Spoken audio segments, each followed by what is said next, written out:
Hello everyone, কেমন আছেন? আমি ভালো আছি। আজকে আপনাদের সঙ্গে শেয়ার করছি যেটা আমি আজকে ঘরে খাবো। ডাল সেদ্ধ, মুসুর ডাল সেদ্ধ। দেখুন আমি মুসুর ডালটাকে ভালো করে ধুয়ে বেশ অনেকবার জল পাল্টে পাল্টে ধুতে হয়, কারণ এটা সাদা আর ফেনা ফেনা ভাব থাকে। সেটাকে ভালো করে ধুয়ে আমি ছোট বাটিতে বসিয়ে দিয়েছি। এরকম বাটিতে শুধু সেদ্ধ করব, আর কিছু এটাতে ফোড়ন দেব না। আমার ছেলে মেয়ে খেতে খুব ভালোবাসে। মুসুর ডাল সেদ্ধ কিভাবে করি আজকে সেটাই আপনাদের সঙ্গে শেয়ার করছি। প্রথমে ওই ডাল ধুয়ে আমি একদম কম গ্যাসে কম আঁচে বসিয়ে দিয়েছি এটাকে। এটা একটু নাড়িয়ে নাড়িয়ে দিতে হবে যাতে প্রথমে একটু আঁচটা জোরে দিই, জলটা ফুটে উঠুক, তারপরে এটাকে কমিয়ে দেবো।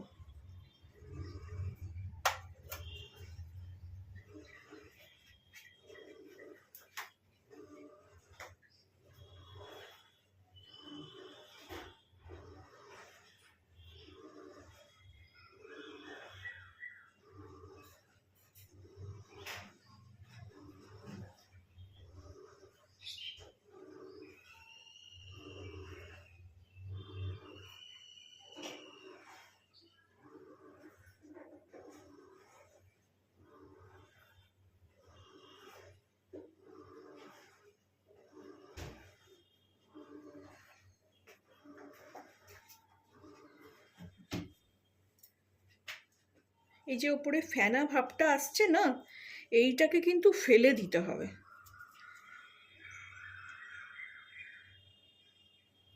যে কোনো ডাল সেদ্ধ আমরা তো সবসময় অত দেখি না যে একদম একসঙ্গে ফোড়ন দিয়ে অনেক সময় বসিয়ে দিই, কিন্তু সবসময় বলে যে এই ওপরে ফেনা জিনিসটাকে ফেলে দিতে হবে।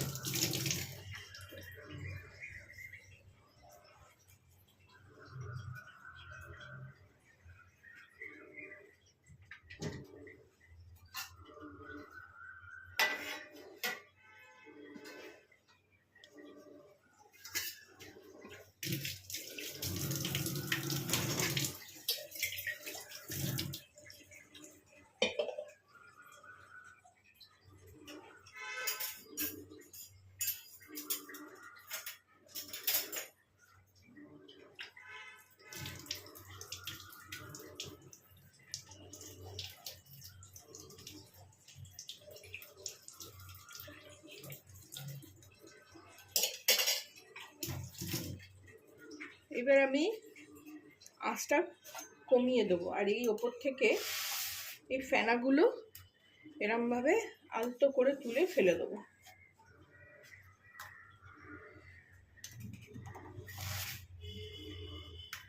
স্টিলের বাটি যেহেতু তাড়াতাড়ি গরম হয়ে গেল, যেই একটু আঁচটা বাড়িয়ে দিলাম। এবার কমিয়ে দেবো, কমিয়ে দিয়ে যতটা পারা যায়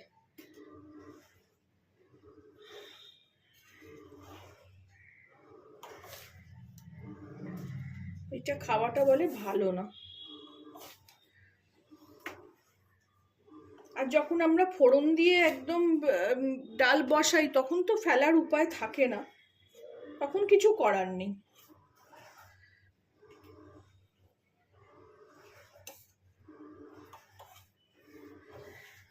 আর দরকার নেই। এইভাবে ডালটা এবার ফুটবে। এর মধ্যে আমি 3টে কাঁচা লঙ্কা চিড়ে রেখেছি, দিয়ে দিলাম।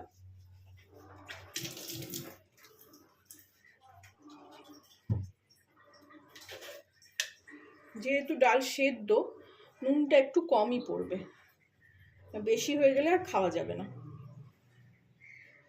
আমি দেখুন একদম এইভাবে নুন তুলছি, ব্যাস, আর দেবো না। এইবার একটু হলুদ দেবো, খুব সামান্য, আর একটু কাশ্মীরি লঙ্কার গুঁড়ো।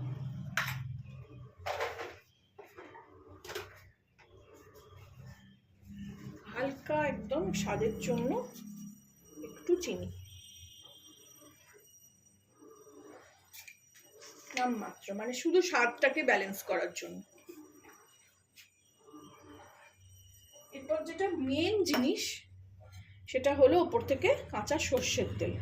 আগে ডালটা একটু ভালো সেদ্ধ হোক, তারপরে আমি সেটা করবো। দেখুন অলরেডি ডাল সেদ্ধ ভেঙে গেছে। অনেকে এইভাবে ডাল বসিয়ে দিয়ে বাটি চচ্চড়িও করে, কিন্তু আমি কোনোদিন করিনি। আমার ছেলেমেয়ে না ওরকম কাঁচা পেঁয়াজ রসুন খেতে ভালোবাসে না বলে করি না। আমি এইভাবে ডাল সেদ্ধটা করি, সেটা ওরা খেতে খুব ভালোবাসে। আমি ডাল সেদ্ধ হলে আমি ফিরে আসছি। এই দেখুন ডাল কিরম সেদ্ধ হয়ে গেছে, আর একটু হবে, ছিবড়ে ছিবড়ে লাগছে আমার। আমি এরকম যেরকম বাটিতে ডালও সেদ্ধ করে নিই, তেমনি আপনাদের দেখাই বাটিতে এরকম ভাতও সেদ্ধ হচ্ছে। যখন একটু কম দরকার হয়, মানে বেশি ভাত তো ছেলেমেয়েরা খেতে চায় না, তো আমি এরকম বাটিতে ভাত ফুটিয়ে নিই। দেখুন ফ্যানও ওদলাবে না, কিছুই না, এরকম কম আছে, ভাত ফুটে উঠলো, এরকম ওপরে দেখা গেল। আমি এবার এটাকে নিভিয়ে দেবো। আর এদিকে ডালও প্রায় হয়ে এসছে।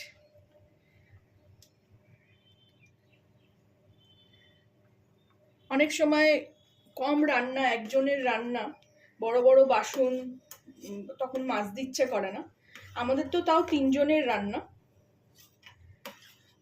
এক বেলার করছি, এটা 2 বেলার নয়।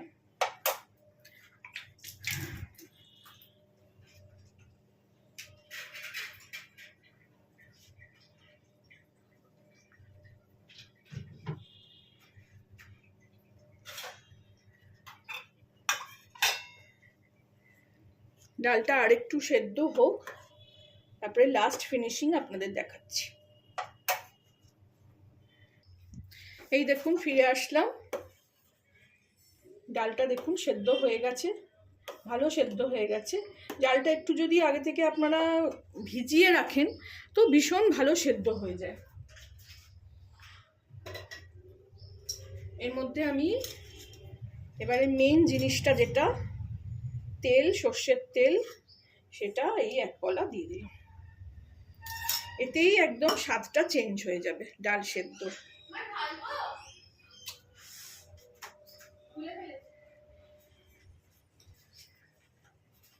এটাতেই একদম ডালের স্বাদ চেঞ্জ হয়ে যাবে।